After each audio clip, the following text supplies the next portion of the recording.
चलिए, हमारी अगली दर्शक है हमारे साथ, अमृता है इनफैक्ट इंदौर से। अमृता, गुड इवनिंग, सवाल पूछिए। Good evening ma'am. मेरा सवाल है ma'am, max new life insurance में मैंने एक पॉलिसी ली थी 2006 में, यूनिट लिंक। तो मैम मैंने उसकी 50,000 पर एनम की जो प्रीमियम थी वो मैंने 2010 तक दी थी। ओके। हेलो। हाँ हाँ, सुन पा रहे हैं आप, पूछिए। हाँ मैम, तो वो उसके बाद मैं उसमें प्रीमियम नहीं भर पाई थी। मेरे फादर को कैंसर हो गया था, तो उसके बाद 2014 में उन लोगों ने वो पॉलिसी टर्मिनेट कर दी। जी, तो अमृता, आपने कंपनी से कांटेक्ट करने की कोशिश करी? आपने पूछा कंपनी से कि ऐसा क्यों करा है उन्होंने? वो बोलते हैं कि अभी मतलब कुछ प्रीमियम्स हम लोग नहीं भर पाए थे। जिसके थ्रू हमने ली थी वो एजेंट भी हमारे यहाँ नहीं आए प्रीमियम्स लेने। अच्छा, तो यहाँ पे आपका एक केस आप बता रही हैं, आप प्रीमियम भी नहीं भर पाई और साथ ही आपने अपने फादर की जो कंडीशन बताई है। जी जी मैम। मैम मेन प्रॉब्लम ये है कि जो सरेंडर चार्जेस में मेरा 50,000 रुपीज उनने काट लिया है। अब मेरे इन हैंड मुझे 1,45,000 ही आ रहे हैं, जिसमें मेरा कंपनी के पास 1,92,000 रुपीज जमा है। ओके ओके, मेरी अमृता, मैं आपको एडवाइस दिलवा देती हूँ, लेकिन उससे पहले मैं आपको ये बताना चाहूंगी, इनफैक्ट इससे पहला जो हमने क्वेश्चन लिया था वो हमने यूलिप पर ही लिया था, और हमारे एक्सपर्ट की राय थी कि फिलहाल यूलिप में किसी को निवेश नहीं करना चाहिए। अगर वो इंश्योरेंस लेना चाहते हैं तो इंश्योरेंस प्लान ले सकते हैं, नहीं तो ऑनलाइन टर्म प्लान ले सकते हैं। अमृता, एक चीज आपसे और जानना चाहूंगी, अगर आप प्लान का नाम मुझे बता सके, आपने कौन सा प्लान लिया है मैक्स न्यूयॉर्क से? मैम यूनिट लिंक करके जो मार्केट बेस्ड पॉलिसी थी कोई सी, एग्जैक्टली नाम तो मुझे ध्यान नहीं आ रहा। आपको नाम तो नहीं पता है। बलवंत जी, इनका केस आपने सुन ही लिया है, क्या करना चाहिए इनको? ये बता रही हैं कि इनके 50,000 जो है वो चार्जेस डिडक्ट हुए हैं, और जैसे कि हमने पहले भी बताया कि पॉलिसी होल्डर को ही ये सारे चार्जेस भरने होते हैं।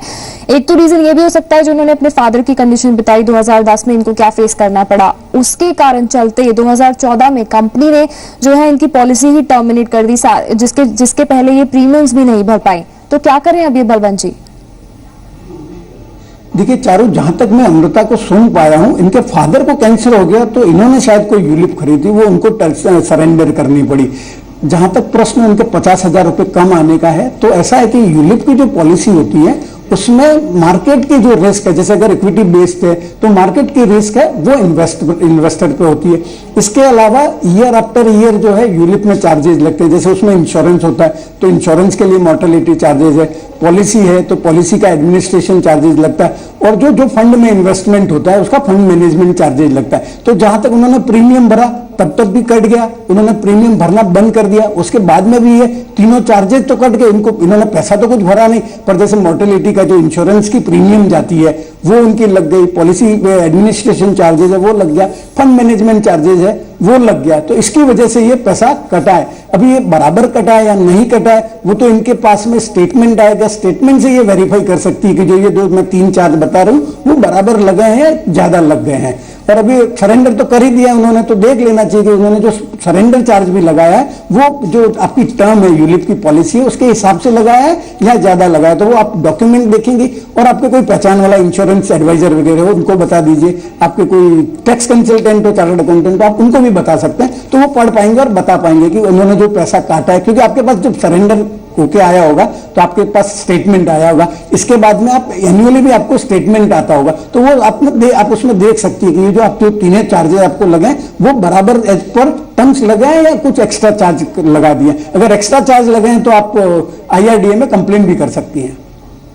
जी जी, एग्जैक्टली बलवंत जी, आपने बताया कि ये कंपनी को भी कांटेक्ट कर सकती हैं, और क्या सही 50,000 जो उन्होंने पॉलिसी का जो कवर के उन्होंने जो अमाउंट काटा है वो एग्जैक्ट प्राइस इन्होंने काटा है, सही चार्जेस इन्होंने लगाए हैं। और अगर ये आगे भी कुछ इन्वेस्टमेंट करना चाहते हैं तो एक फाइनेंशियल कंसल्टेंट या एडवाइजर की हेल्प से ये किसी प्लान में निवेश कर सकती हैं, साथ ही पूरे चार्जेस को देखकर ही और पूरा परफॉर्मेंस को देखकर ही ये प्लान भी ले सकती हैं। चलिए, इन्हीं सभी चर्चा को हम जारी रखेंगे और अपनी महिलाओं दर्शकों के सवालों के जवाब भी दिलवाते रहेंगे हमारे एक्सपर्ट से। अभी रुक रहे हैं छोटे से ब्रेक के लिए, आप बने रहिए हमारे साथ, देखते रहिए मनी गुरु वुमेन स्पेशल।